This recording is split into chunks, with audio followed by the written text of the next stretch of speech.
more on this issue, let's bring in ABC News Chief Legal Analyst Dan Abrams. Thanks so much for joining us, Dan. Hey, Lindsay. So let's start with Trump's threat to regulate or close down social media companies. Does he have any authority to do that? Well, I certainly think when it comes to shutting them down, he doesn't. When it comes to regulation, he can try, but it would be difficult as a legal matter to figure out exactly what authority he has. Now, if Congress wanted to join him in the effort, that would be a different story.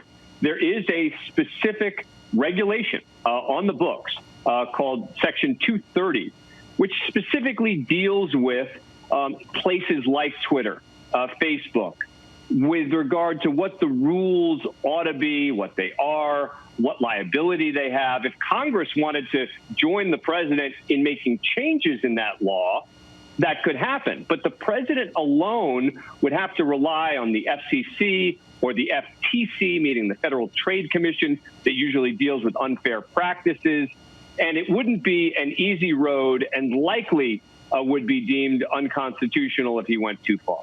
So social media companies like Twitter and Facebook have chosen to fact check or take down some posts that they say are false. Are they required by law to do this? And if they do fact check some posts, doesn't that mean that they maybe should fact check everything that's posted to their platforms to make sure that they're not biased?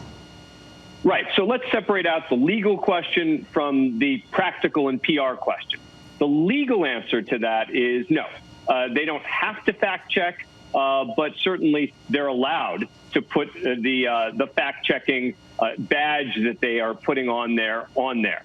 The second question of once they start down that road, do they then have to fact-check everyone?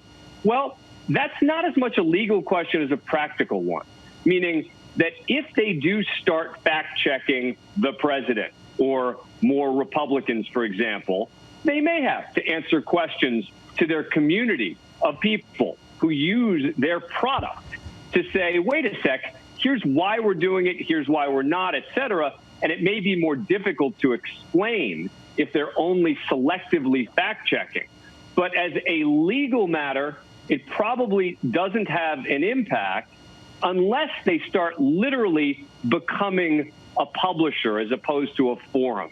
If they really started getting into the business of putting out content and regularly talking, engaging with the content that was on there, that would be a different story, but they're not there yet, and I can assure you they don't want to go there. And that point you just made is one that Senator Marco Rubio made, saying that social media companies like Twitter aren't liable for false information on users' posts on their sites because they're considered forums and not publishers of information. Rubio argued that once they play an editorial role, these companies should lose those legal protections.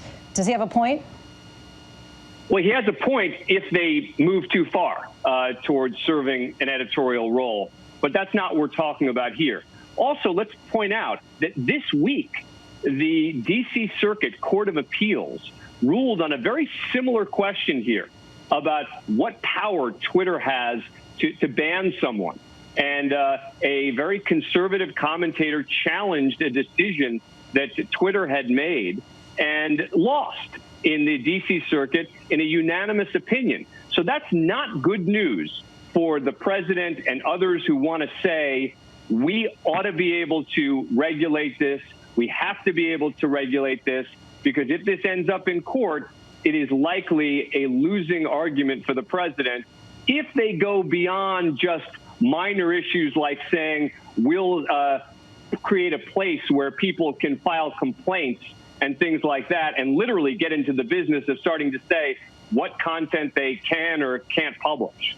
Well, Twitter in the past has been reluctant to fact check or censor the posts of world leaders, including President Trump. I mean, he's been in office several years now. Why make the distinction at this point and change course now?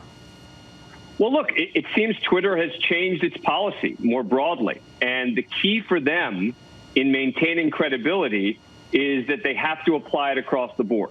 And that's not just politically, but it means you can't just target the highest profile people. That if you're going to have this policy in place, you're going to have to apply it to Twitter users in general with regard to fact checking.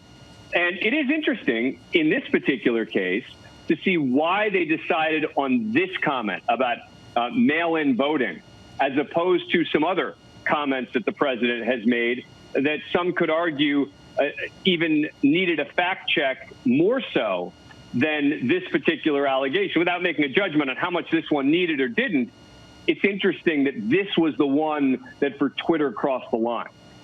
Dan Abrams, thank you so much for your insight as always. Thanks, Lindsay.